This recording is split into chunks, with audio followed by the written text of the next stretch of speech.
Mana hozir G'arbda haftani nihoyasida do'konlar chegirma qiladi. Odamlar hafta bo'yi o'sha chegirmani poylab, kuni kelgan kuni do'konni oldida mashaqqat bilan navbatda turadi.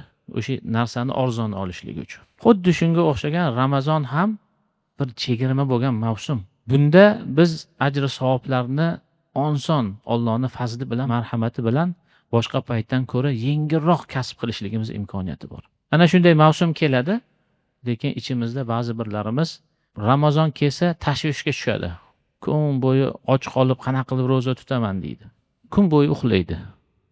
Uxlasam deydi, o'sha ochlikni nimasi tezroq o'tadi deydi. Namozga tursa turadi, bo'lmasa yo'q. Aslida bu o'sha do'konning oldida turib mashaqqat qilib, navbatda turib, soatlab turib narsa olganda o'sha savobga intiladigan, mashaqqatga o'zini mashaqqat bilan o'sha savobni kasb qilishga harakat qiladigan payt.